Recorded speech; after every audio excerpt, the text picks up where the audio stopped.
நான் ஏற்கனவே சொன்னதை தான் இங்க நான் திரும்பவும் சொல்றேன். ஒண்ணு, இந்த பாசிச பாஜக அரசோட எப்பவுமே நாங்க ஒத்து போக மாட்டோம். ஒண்ணு.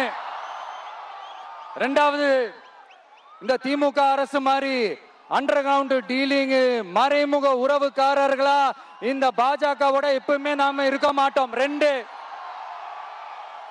மூணாவது, மூச்சுக்கு முன்னொரு தடவை அம்மா அம்மா அம்மான்னு சொல்லிக்கிட்டு ஜெயலலிதா மேடம் சொன்ன அந்த விஷயத்தை டோட்டலா மறந்துட்டு ஒரு பொருந்தா கூட்டணியா ஒரு கூட்டணியை ஒண்ணு அமைச்சுக்கிட்டு கேட்டா தமிழ்நாட்டோட நலனுக்காக இந்த பாஜகவோட கூட்டணி வச்சிருக்கோம்னு சொல்லிக்கிறாங்களே, அவங்கள மாதிரியும் நாம இருக்க மாட்டோம்.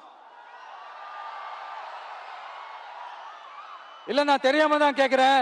இந்த பாஜக அரசு தமிழ்நாட்டுக்கு என்ன செஞ்சிட்டாங்க? நீட்டை ஒழிச்சிட்டாங்களா? கல்விக்கு தேவையான அந்த நிதியை முழுசா கொடுத்துட்டாங்களா?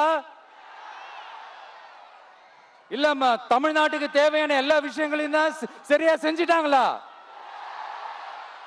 அப்புறம் எதுக்காக இந்த சந்தர்ப்பவாத கூட்டணின்னு நான் கேட்கல. புரட்சி தலைவர் எம்ஜிஆர் அவர்களோட உண்மையான தொண்டர்கள் அவங்க கேட்கிறாங்க. சரிப்பா, அவங்க கூட்டு பொரியல் அப்பளம்னு எதையாவது கிண்டிக்கிட்டோம், நமக்கு எதுக்கு? மக்களே, இன்னொரு முக்கியமான விஷயம், இத கவனமா கேளுங்க. அதிமுக பாஜக நேரடி ஒரு உறவுக்காரர்கள்னு எல்லாருக்குமே தெரியும். அவங்களோட கூட்டணி மேல மக்களுக்கு எந்த ஒரு நம்பிக்கையும் இல்லைன்னு எல்லாருக்குமே தெரியும்.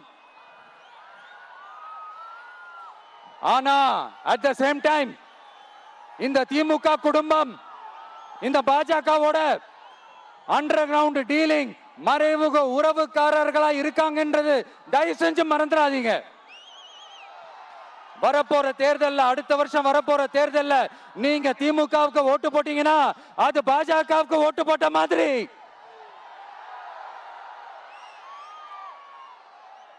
வெளியில அடிச்சுக்கிற மாதிரி அடிச்சுப்பாங்க, ஆனா உள்ளுக்குள்ள வேணாம். மக்களே, ஜாக்கிரதை, யோசிங்க. அதனாலதான் மறுபடியும் சொல்றேன், திரும்பவும் சொல்றேன், 2026ல ஒண்ணு இன்னொன்னு, ஒண்ணு இன்னொன்னு.